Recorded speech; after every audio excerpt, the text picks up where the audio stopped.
To all those above me that watch over me, to all of you, my fave parapeeps on this side of the veil, welcome. This is Shawn Whittington's Paranormal Ministry Live 2.0. I'm your host, Shawn Whittington. I'm a seminarian in the United States Old Catholic Church, and I'm coming to you live from my haunted house, my very haunted house, where I live. Been quiet today, but I'm going to talk a lot of paranormal with my guest today, so it might pick up before we get. Well, actually, it is. Keep an eye on the dream catcher there. It's already spinning. No vents in here, no fans are on, and I'm cold, and it's 115 degrees out. So uh, somebody's here wanting to listen to my guest tonight. Um, yeah, we got a great show. He's in the green room. I'll bring him right out. Let's first check the prayer urn.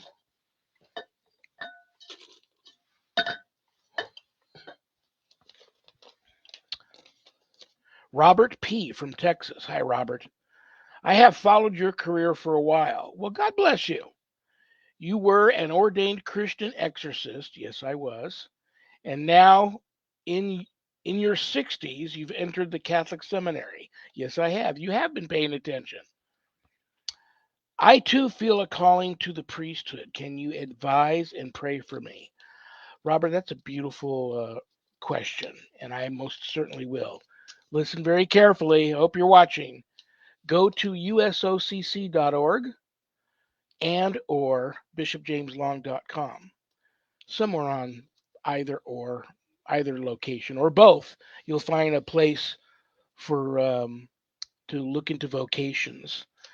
We do have a vocations director named Michelle, very nice young lady. You'll probably end up talking to her at some point, but follow that route.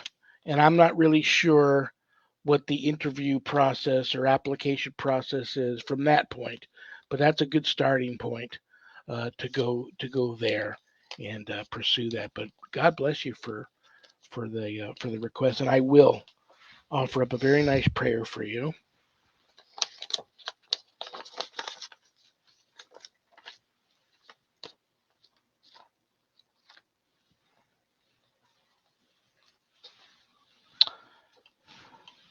I offer up this prayer for Robert. In the name of the Father, and of the Son, and the Holy Spirit. Amen.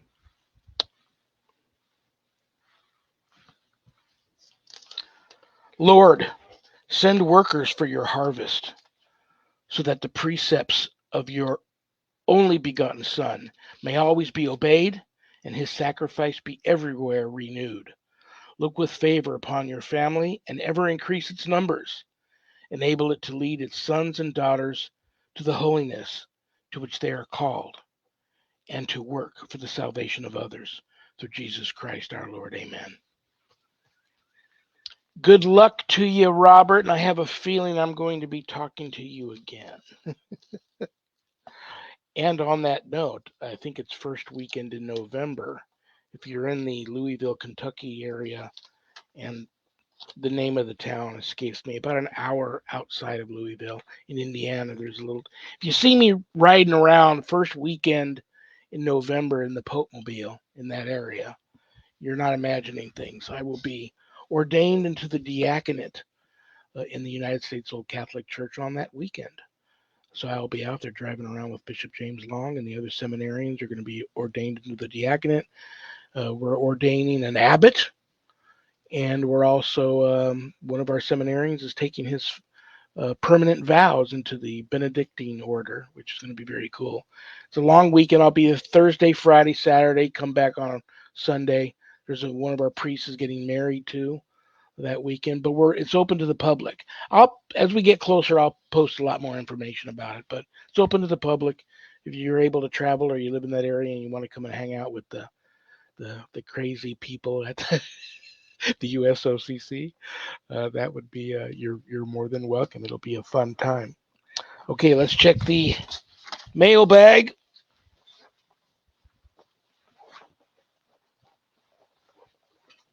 Am my mailbag empty? Oh no, there's one. I was in there earlier and I just answered some letters. Jason W. from Florida. Hi, Jason. I'm on the fence about past lives. Some days I believe, some days not so much. Thoughts? Past life regression? Very, very interesting question. Jason, I have colleagues in the field that absolutely do not believe in past lives, and that's okay. I don't judge. Um, there was a time where I didn't, but a lot of things have happened to me, and I've experienced a lot of things that put me on the fence, and now I'm totally on one side of it, barely hanging on by one arm towards being a 110% over the top believer in past lives. It's interesting you ask about the past life regression. If you think you can be hypnotized, um, find a reputable hypnotist, hypnotherapist, I think they're called now, who does that, puts people through past life regressions, and um, and do that. You might be very pleasantly surprised what you might find out about that if you're into that sort of thing. But I'm really leaning towards it being a real thing. I believe we have free will after we die, even the same as we have when we're alive. And I believe some people have decide to come back for whatever reason. So that's my story, and I'm sticking to it. But that is a great question. But if you follow through with that, Jason, and do a past life regression, please reach out to me. Let me know how that went. I find that stuff fascinating. But thank you very much for the question.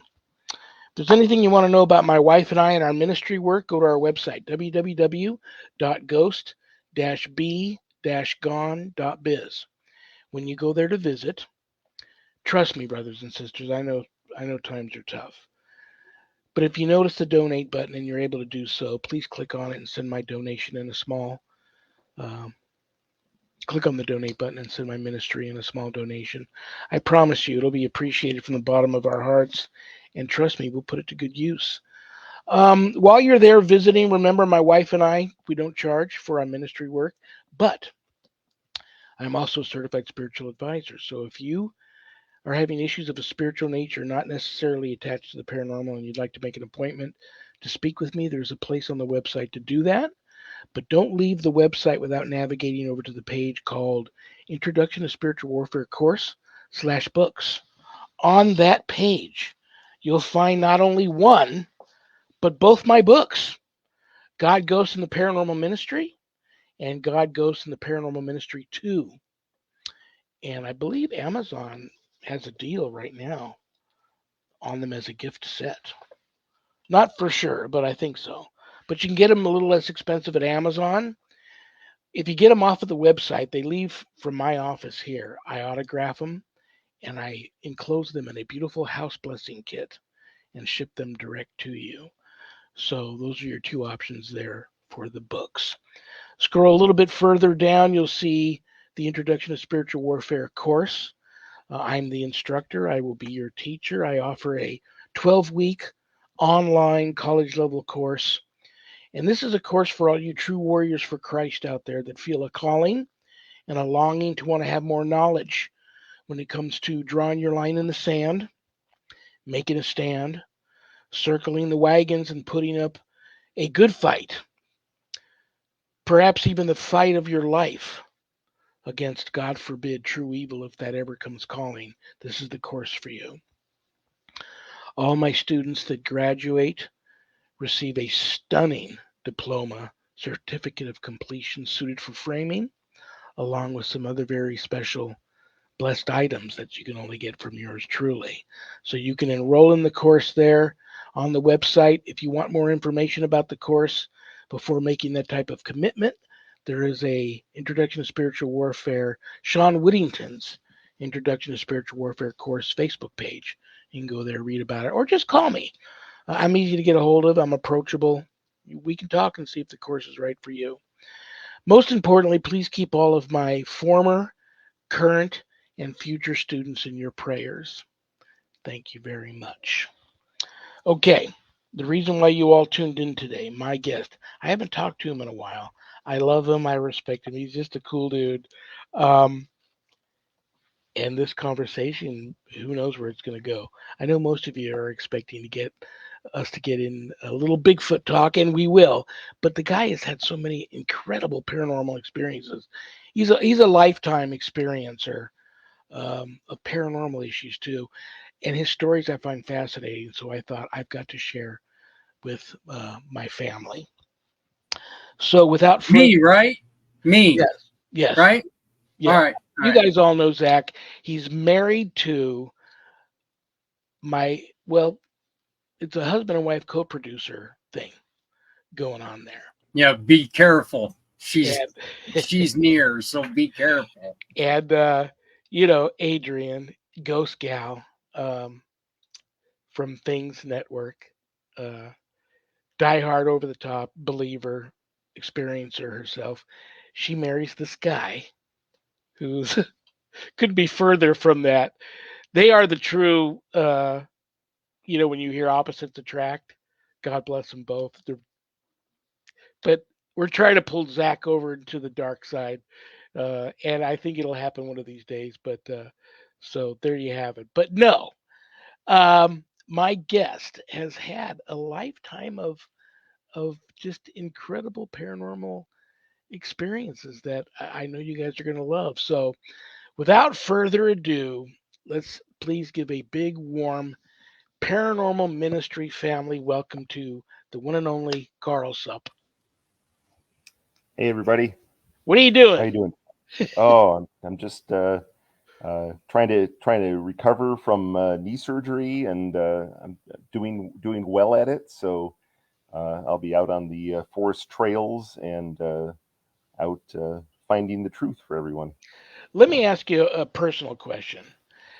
Did you really have to do these back to back joint knee operations, or I mean, did you really have to go put yourself through all that so that you could actually still continue going out on squatching outings well, and or could you have or how bad was it? they were pretty bad. I had no cartilage left in either knee from about 35 years of really. I'll say semi-professional sand volleyball. So they were, and I did play in a few pro tournaments as well. So, but yeah, the knees were shot from all that abuse Wow. all those years. So And it does, and it's not. And I know you are an outdoors guy, and you go out a lot, and that makes it miserable. Something that you once really loved to do, now being in excruciating pain to go out hiking around, that takes the fun and the love and the passion out of that. So I absolutely, only ask because I've heard nightmare stories about it. I have a torn cartilage in each knee. I deal with it.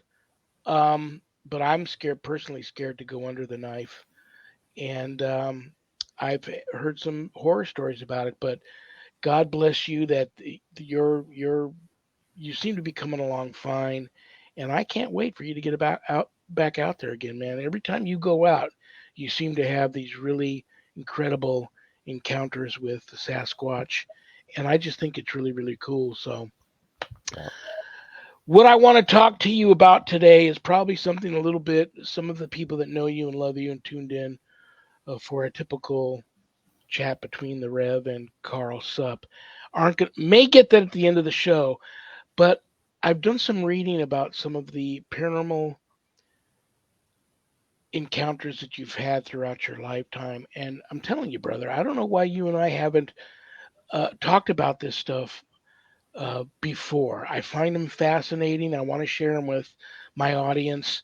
And if we run out of time, I'm I'm I'm ready to book you for I okay. think it's October or November for a part two and finish up. Right But on.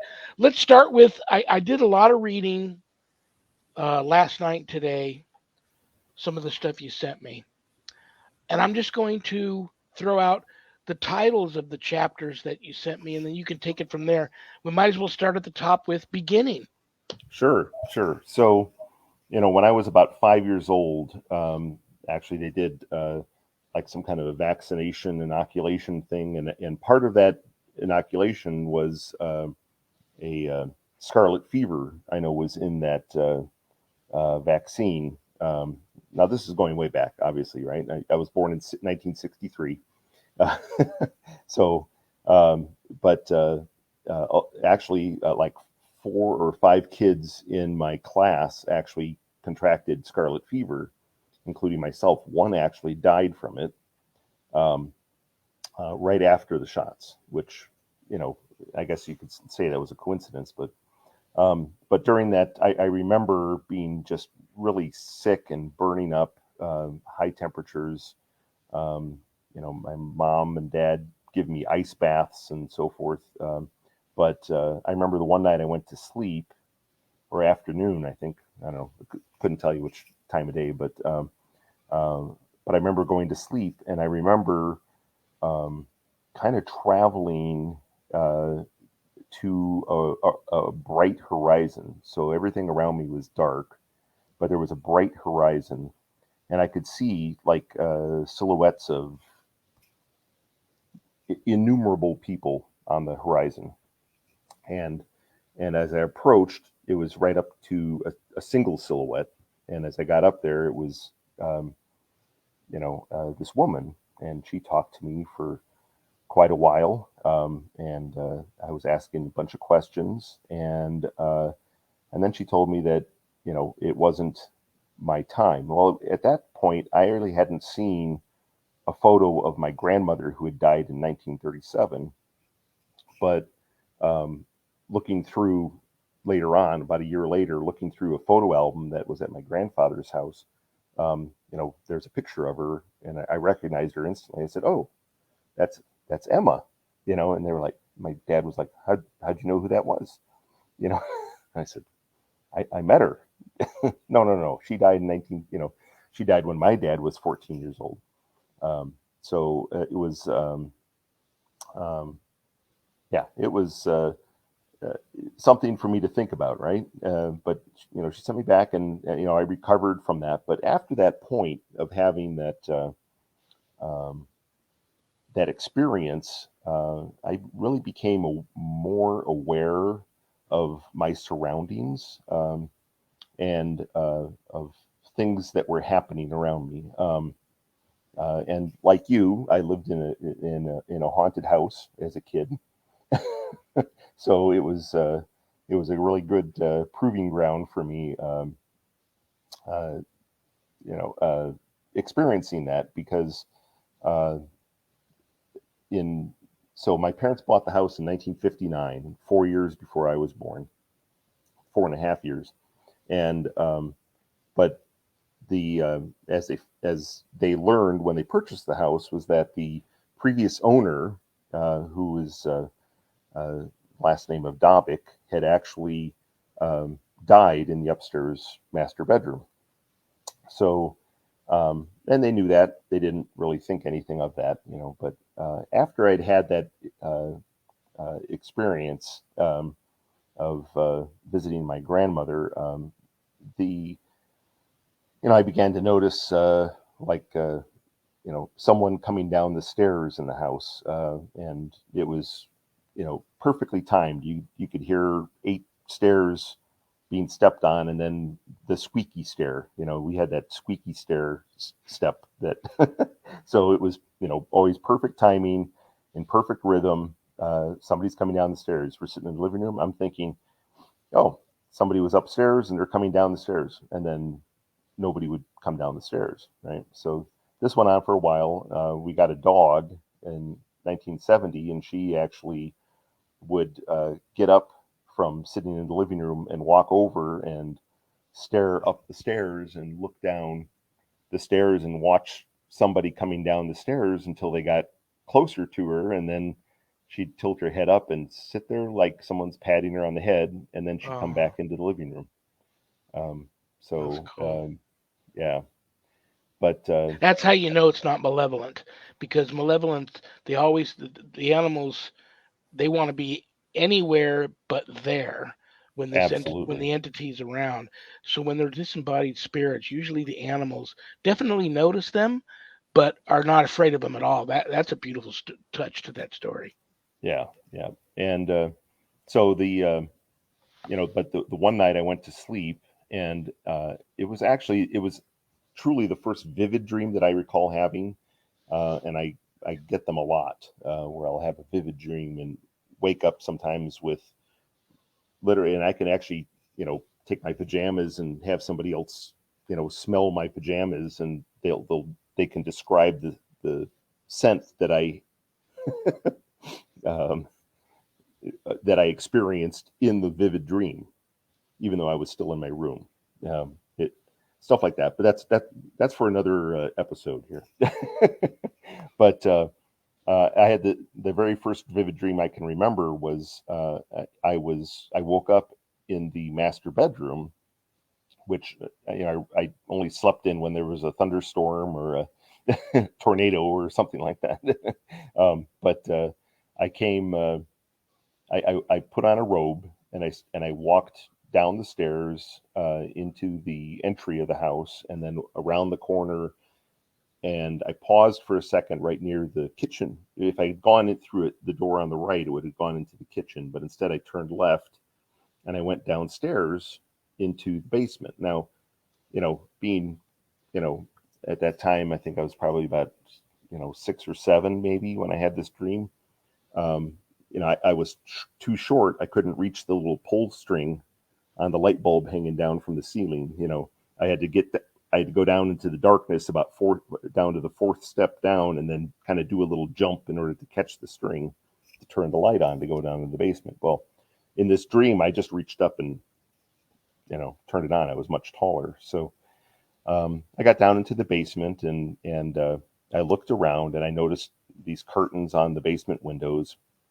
And I walked over and I grabbed a stool and went over to these built-in shelving units that were in the basement, and got up onto the step stool, and I reached at my very tippy toe top, and I reached along the top edge of that shelf until I suddenly felt a little bag, burlap sack, and it had a piece of brown twine around it.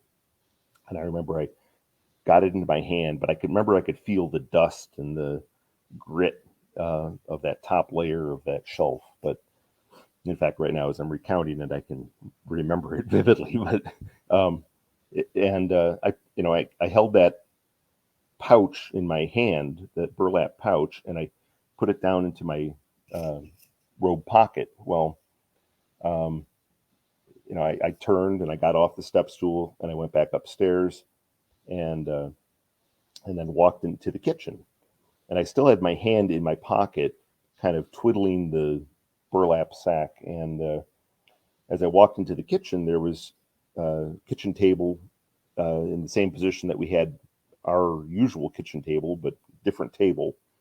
And on the far side, there was a woman sitting down eating. And on either side, there was a boy sitting on either side of the table, 2 kids. And I remember I remember as the moment I entered the room, the woman jumped up, went over to the stove, grabbed a bowl, ladled some oatmeal into it, and then set it down on the table as I sat down at the table. And I still had my one hand in my pocket, right in that. And I remember I looked down at the oatmeal, and then I looked up and I looked at and I felt sadness. And I looked at the 2 boys, and then I looked across the table at the woman, and I said, "I love you." And I woke up. Well, I relayed this story to my parents, and my parents were a little shocked because as I recounted the story, I said, I got down into the basement and it was really funny, but Mom, your barber cape that you always cut my hair with, and honestly, she was a horrible barber. But we will not be posting photos of my bowl haircut as a kid. But the um, she she was a little stunned. But I said, your barber cape was hanging on the windows as draper as curtains down in the basement, and she just almost like the blood drained from her face. And as it turned out, when they moved into the house in 1959, she hated the curtains in the basement, which happened to be what she turned the material into a barber cape. Oh yeah. but she took them down like in July of 1959. I wasn't born until November '63. So, it was at that young age, though, I started like, okay, well, how is that possible? I started asking those questions, and that's kind of driven me my whole life, really. But, um, so that was one of the anomalies. The other one, my dad, as I described it, Your dreams are you probably had many dreams like that in your life, and it's I almost have, like I'm not going to say astral projecting, but it's very astral projection like yeah, those dreams. Very interesting. yeah, yeah. So my dad got a little. Almost the same thing happened to him as I described the burlap sacks, because he said when they first moved in, he was cleaning out the basement and he found these little burlap sacks all along the top shelf of that thing, that he threw them out because they were filled with rat poison. Um, Hmm. and it was, you know, when I was looking at that oatmeal, the thought that went through my head was, I'm going to put the contents of what's in my pocket in the oatmeal.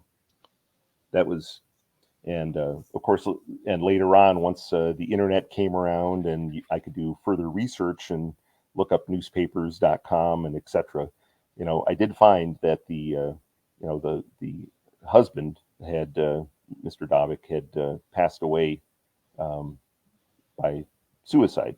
That's all. That's all it Oh. said. It didn't list what, but um, so that was his method. But that was relayed to me. So like I said, that was something that really drove me, and I had that understanding.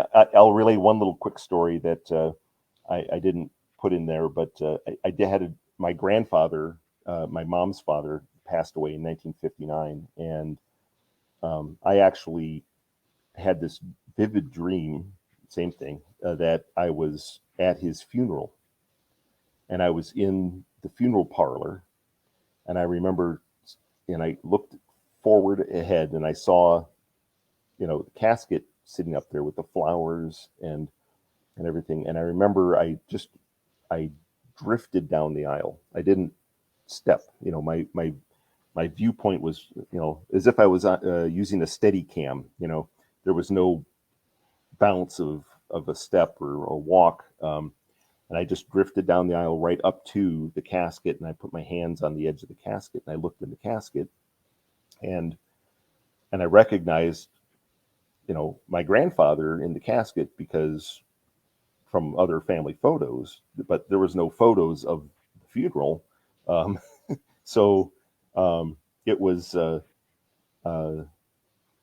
it was very reassuring. It was like he was trying to send a message to me. But you know, I looked around and I described exactly what was in the casket, the flowers on the casket, the order of the flowers on and everything. And I went and I asked my grandmother, his widow, um, what was did that sound? And she said, that's exactly it. I said, it's bronze casket, you know, and, uh, and even the stuff that my cousin Joel actually uh, put into the casket with him, a toy that was in the casket. I mean, there's no way I would know that. and, uh, and, and this is the one dream that I woke up and I completely smelled of flowers when I woke up, and I was just in my room. It wasn't like I was rolling around with a florist or anything. So, um, but it was it was really remarkable. And then my grandmother the next day comes out with a book that was actually like the funeral uh, record, and she had written down every one of the flowers that was in their thing, and I was like 98% right, spot on with all the flowers that were there. This So this may have nothing to do with anything, but I've learned to to recognize these things. If you later on have a dream that has anything to do with me, call me and let me know because it's Oh, I interesting. will. Twice already you've mentioned 1959, and that's the year I was born. And I'm Okay. wondering if indirectly through this conversation with you, I'm supposed to get some message. So just thought I would throw that out there. I It may not mean no, anything, but it's interesting. absolutely. Yeah, I would definitely call you with that. But yeah, that was interesting. But right before, we moved from Illinois to Arizona in 1972, and right before, the kids in, you know, it was towards the end of the school year, and I I went to sleep that night, and I think my dad had tucked me in that night, and Um, normally, he would crack the bedroom door so some of the light from the hallway would kind of shine into the room, so it wasn't completely dark for me. But this night there was a full moon out, so the moonlight was shining through the bedroom window. And I should have sent you a photo of that bedroom too. I do have one. That would have been interesting. But We'll do a part two. I'll have you there we back in go. October or November. We'll There, do a part two. perfect.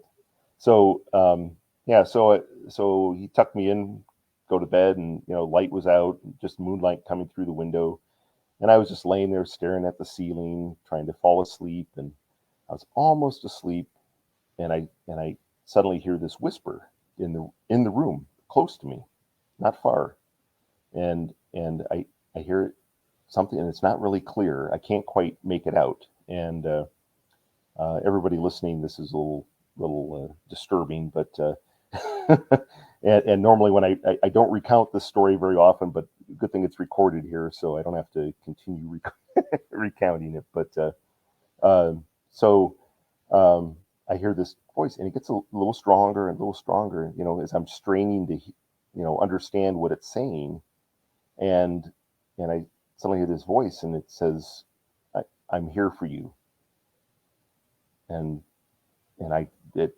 astonished when it came through that clear. But as it got broader, as it got louder, it was a little raspy voice, and I could tell at that point that the voice was on the other side of the bed. So if laying in bed facing straight up, it was to my left, but below me, and I decided what I was frozen. I didn't know what to do, and then I Did you feel it meant I'm here for you or I'm here for you?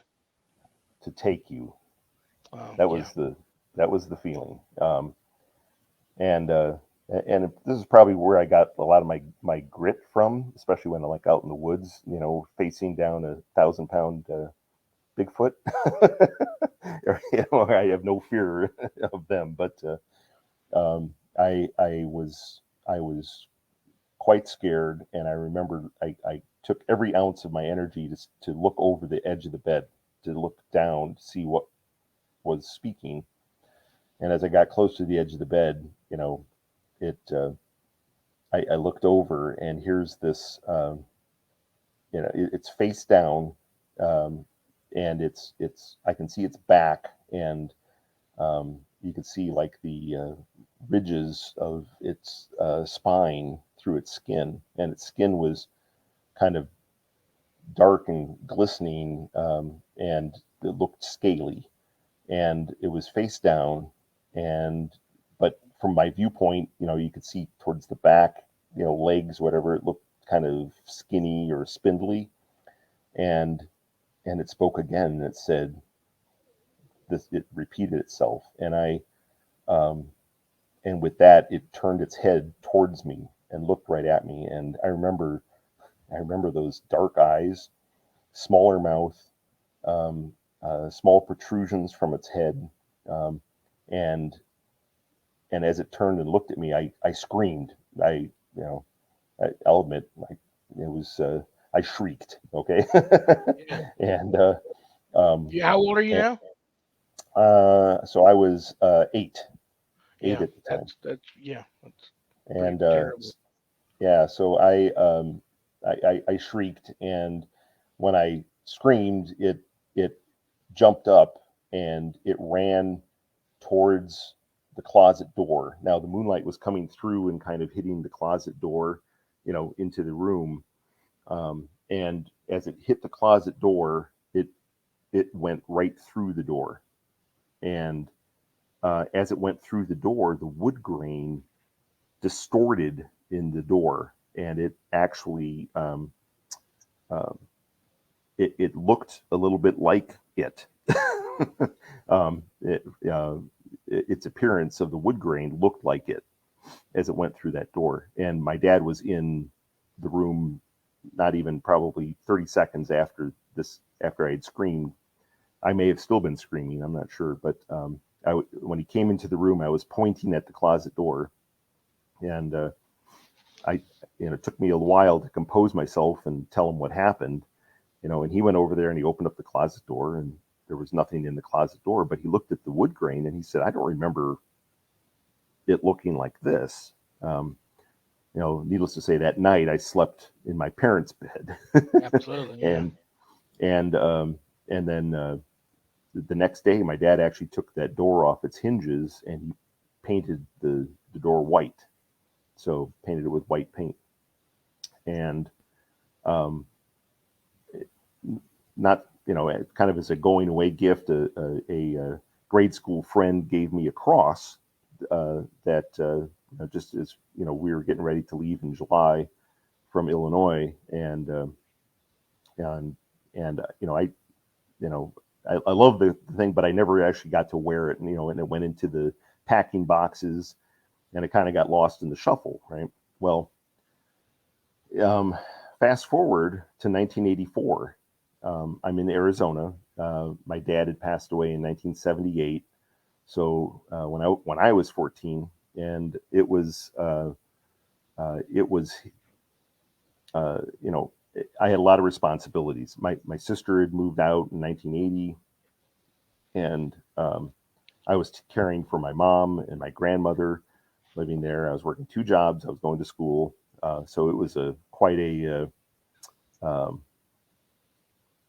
it was quite a time in my life, and I spent I'd gone to school that morning, which I had early class, like a 6:30 a.m. And I had gotten home about noon, and I had to go to work at 3. So I was like, well, I'll take a couple hours of nap before I head off to go work. And so I laid down on my bed. I instantly fell asleep into a deep sleep. Well, all of a sudden I'm in this deep sleep, and all of a sudden I'm having a vivid dream. And this is 11 years later after that first incident. I happened to be in a car driving down the street that I used to live in as a kid, and we were visiting, and my mom was in the car.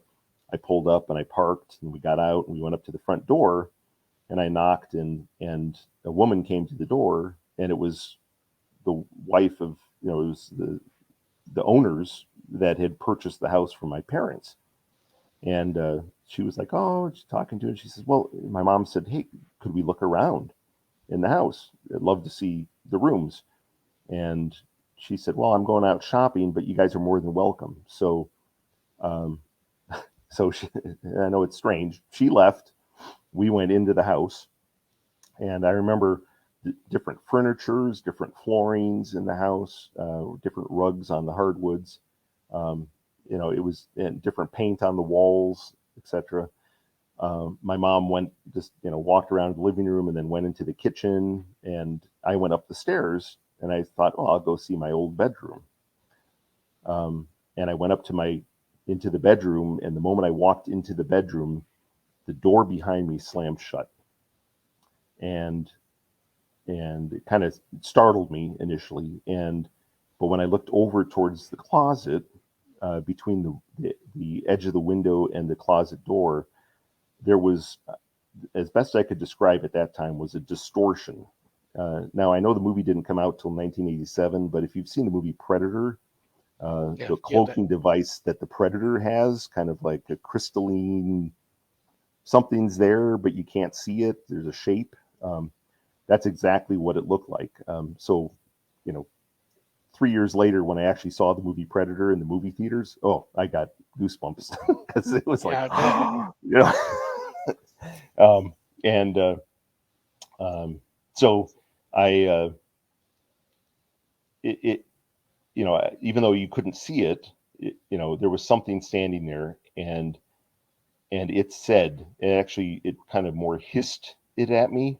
It said, "I've been waiting for you."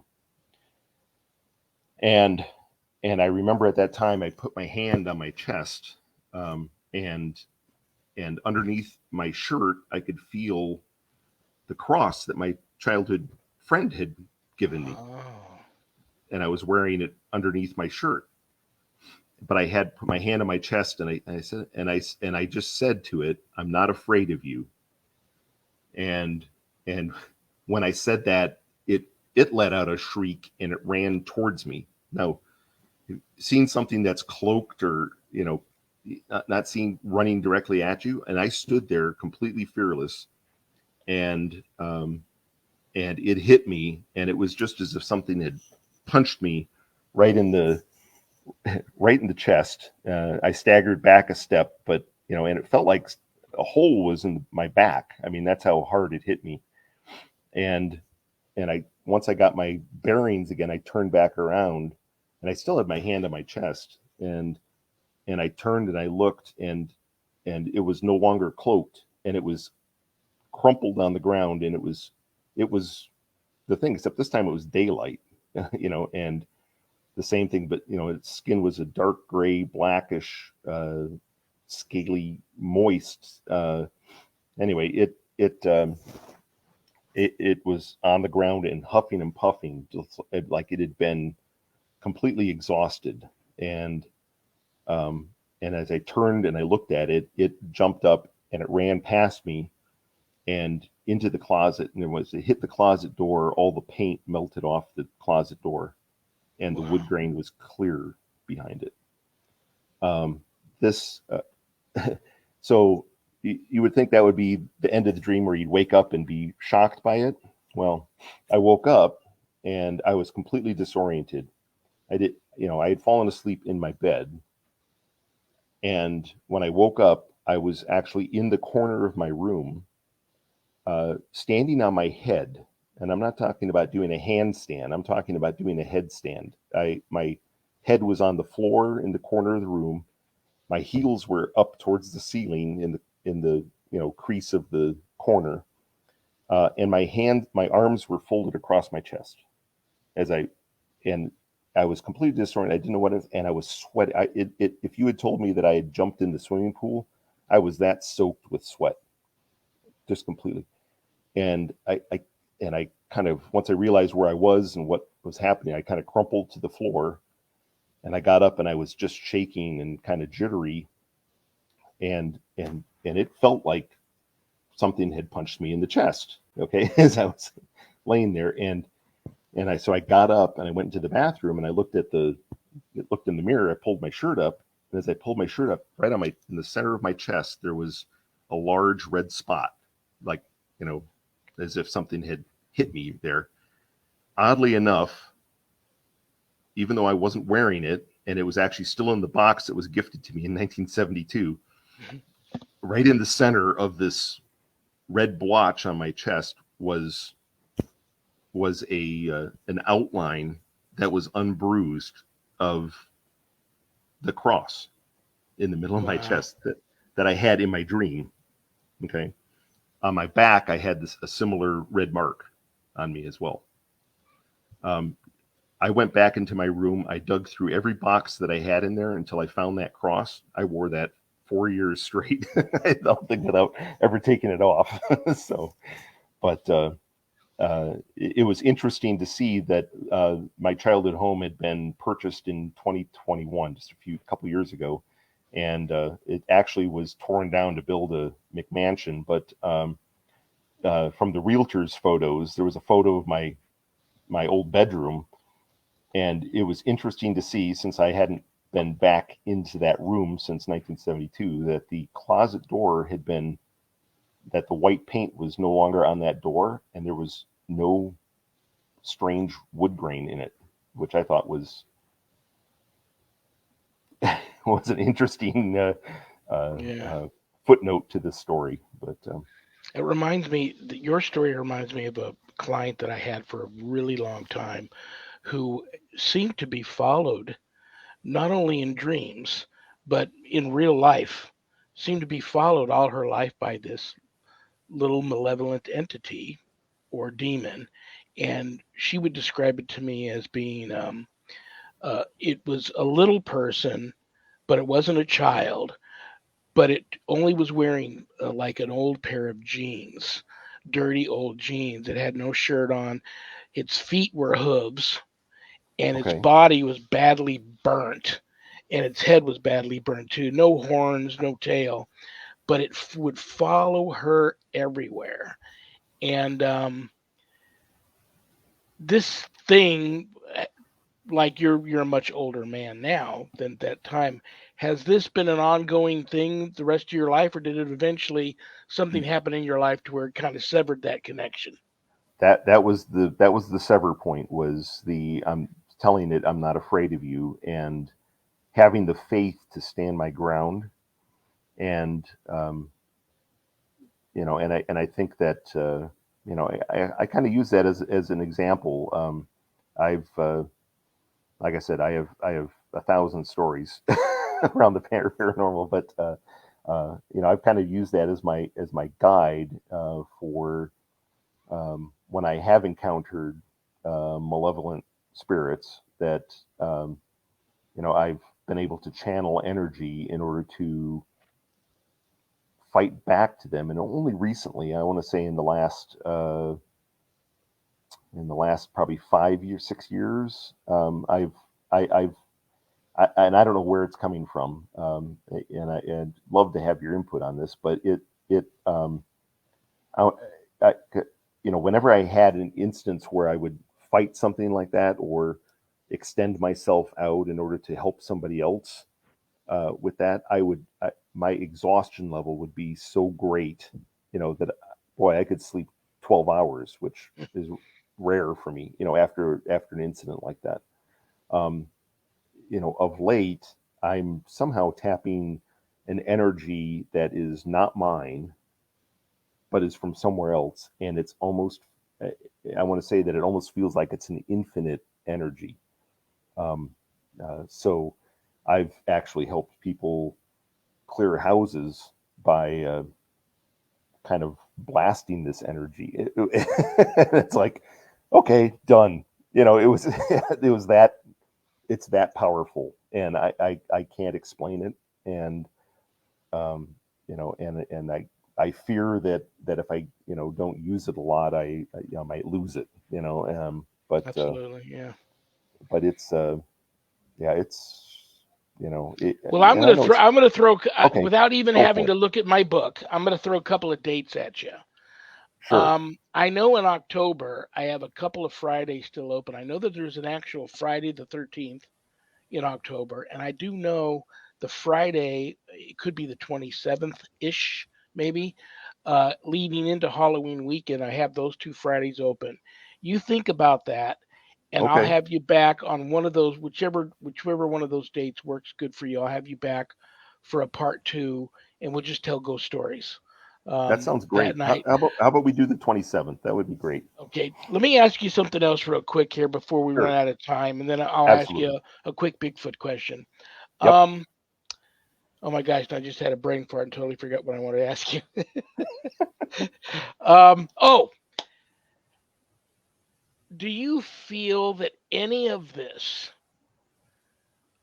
I'm going to go ahead and just say these astral projecting type dreams that you have and this power, Yep.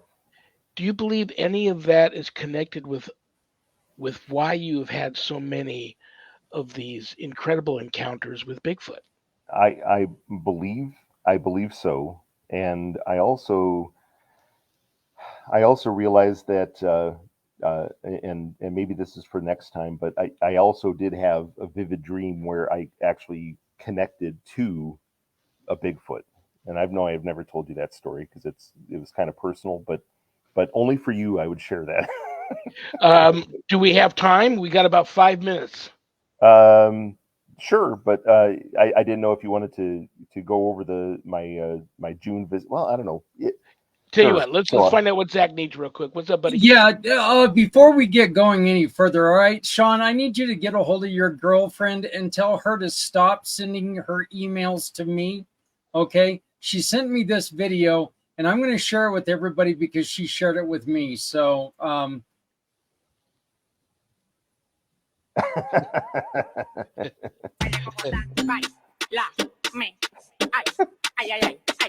Baila mi gogodán, brinca como Tarzán, me encaramo arriba de ti, te como un flan, la bola se me inflan, claro que se me inflan, no quita jamás. I can't complain. I don't pay him to produce my show, so there's really nothing I can do. But I can't, I can verify that I've never had that happen to me out in the wild. And if it did, and you had that story, we might have a completely different type of show. Yep. What do I want to ask you about Bigfoot? Sure. Yes, real quick before we run out of time, you sent me two wonderful. I love the picture of the park near your cousin's ranch that you Yep. sent me. Only you would have a park like that near you. Yep. And I think Zach's going to put it up there. And I love the Bigfoot sign. Yep. Be like Bigfoot, leave no trace, don't litter. There's a reason why they put that sign there. And I forgot what the other picture is of. There we go. Oh, yeah, that weird print. Talk to us about that. I'm just going to throw this out there before you describe it. The first thing I thought when I saw that print, because I can see all the little toes and the real deep ball of a foot imprinting there, I'm thinking a juvenile. And now I'll shut up and let you talk to us about that. In fact, that was my my impression as well. And it was only that one single print right in the middle of the dirt road on the farm, and but it was quite deep, and I had been walking around there, with shoes on, but I certainly wasn't leaving any kind of impression on that. So whatever it was a lot of pounds per square inch to what do you think, in your humble opinion, what do you think the average fair-sized infant juvenile Bigfoot weighs? Oh, probably in the 150 to 300-pound range. Wow. Up to a teenager.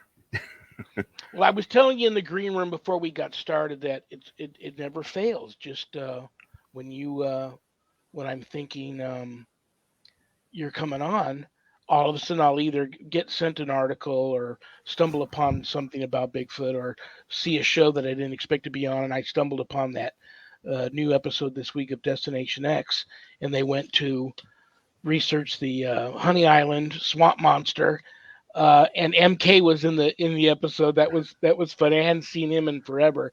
But talk about this last visit of yours to the farm and the encounter that you had, because I'm thinking now, and the reason why you saw a juvenile, parents, I believe the juveniles and these sightings people have, I believe they're there. I believe they're always close to the adults, and they're kept hidden.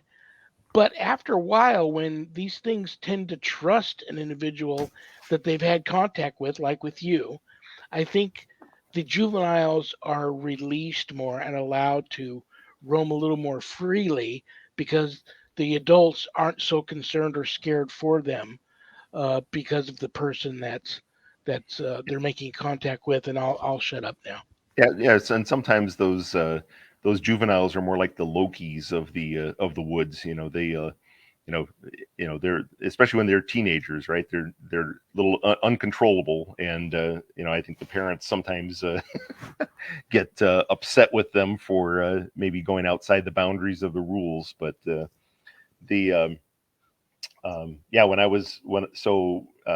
I was there the previous time, I was staying in one of the cabins on the farm, and 3 a.m. in the morning, something came up on the porch. I heard it. It was definitely bipedal. Came up, it tried to get into the cabin. It rattled the door, It blotted out the what moonlight there was coming through the window on the deck side of the cabin, and then it came down off the deck and went around the back side of the cabin to the window that was, looked into the bedroom that I was in, and that one didn't have a curtain on it. And it, once again, it kind of blotted out the light as it looked in that window at me laying on the bed. But I mean, I was awake, but I didn't jump up and look out the window at, but this time when I was there, I was in a different cabin, but didn't have any late night visitors. But on day 2, I actually walked across the, walking over to the main house, which was built in 1823. And I'm walking down the dirt road, and I only thought to myself, I'm wondering if they're watching me right now, because I hadn't had a visitor that previous night. So I was thinking to myself that, and as I thought that, there was a loud tree knock that came from the bluff area on their property, and I turned and I looked up, and there was no wind blowing at all. In fact, all the trees were absolutely still, except for one tree right on the side of the bluff, and the trees just moving like this. And I kind of laughed. I hung my head down and I laughed. I waved up at the bluff, and I started walking. I got about 6 steps away, and a second tree knock occurred right after that. So they were definitely up there. But Very, very cool. I'm going to ask you one last quick biggie question. Sure. What jumped out at me at this episode with MK in it, Destination X, was they talked about the eyes, and I hadn't heard them talk about the large glowing amber eyes since I've heard about stories of old red eyes in the New Jersey area, which Yep. I'm going to share with you next time. A story about a childhood buddy of mine that I contacted, 50 years later, who had this encounter with what I believe now is this old red eyes, because we lived in Colts Neck, New Jersey at the time. But this honey island swamp monster, Yep. you can trace all this activity of that same type of creature all through the swamp areas from Florida, Alabama, Georgia, into Louisiana. And they're so different.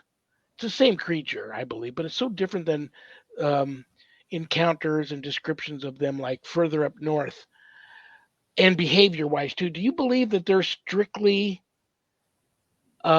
territorial, or do you believe they're migratory and they can just be migrating all over the place with the weather or what have you? Yeah, there's a lot of people out there that kind of waffle on both sides of that, but I don't think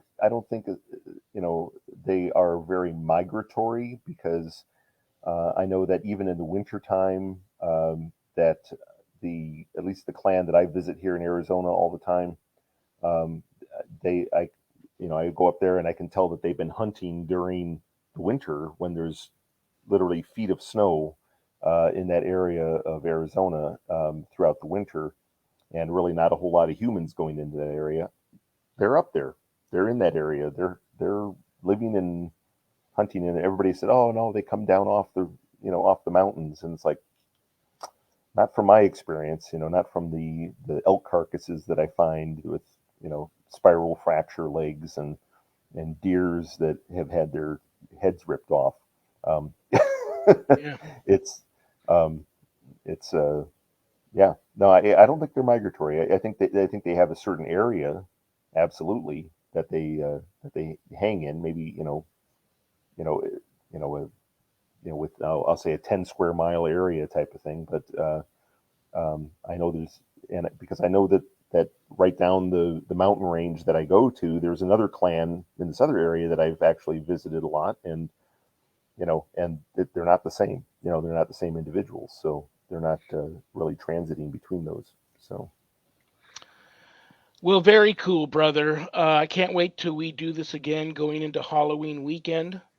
that'll be I class. love you and respect you, and I thank you so much for taking an hour out of your busy. Did you think that the day would you and I would be discussing in Arizona and Las Vegas that we have a hurricane coming. I know. I Isn't that know. crazy? So, I mean, it's already raining here. I don't know if it's there where you're at, but Yeah, it rained last night here a little bit, but yeah, it's coming. This yeah, it's weekend's going to coming. be a wet one. Brother, have a great remainder to your Friday evening. Take care of yourself. Can't wait till you're feeling strong enough with the knees to get out there again so you can come back and tell us many stories. And I'll see you Halloween weekend. All right, fantastic. All Appreciate right, it. brother. Thanks, everybody. All right, Take care. I'll see you all later. right. Bye bye. Bye bye. Carl Sup. All righty. Real quick here. Um, USOCC.org. BishopJamesLong.com. Go there, be pleasantly surprised. Zach and Adrian Clayton, my co-producers, couldn't do this without them. Thank you both for. And go to Zach's website, communitypayitforward.us. Go there and just be pleasantly surprised. Experience it. Next week's guest, no show Monday. I have something special planned Monday. You'll see that. But next Friday, the 25th, Bob Sharp from Scotland. He's a lead investigator with Lincolnshire Spirit Seekers. He'll be here. Um, Find me now on my new or it's I've had the profile for a while, but Lawrence Maurice, Shawn Patrick Whittington. That's where you can find me now. I still have tons of people trying to track me down because my original profile got deactivated. Don't know if it got hacked or if I did something to upset Facebook and they deactivated it. They won't get back to me. So you can find me now at Lawrence Maurice on Facebook. People still reaching out to me about the show. Eli Roth presents Legion of Exorcists. It's streaming on Discovery Plus and Max, and you can buy the whole season one for like $10 on Amazon Prime Video if you are interested in seeing that. Thank you to Things Network. Thank you to Temple of Phoenix Rising Entertainment. Thank you to Skeleton Key Network. Thank you to Pact, little P, capital ACT, Podcasting for All Coming Together channel, for all these networks simulcasting my show. God bless you for all of that. And it is bad joke time. I'm going to tell a bad joke that one of you sent in. I'm going to pull it out of this haunted carnival barker hat.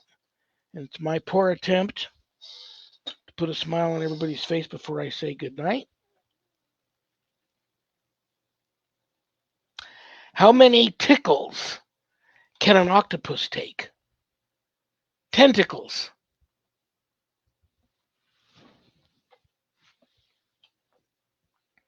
Good night, Danny. Good night, Jack. Good night, Dog. Good night, Harold. Rest in peace. Good night, Ernie. Good night, Bill. Good night, Dan. I love you all. I pray for you all often. God bless you all. Peace.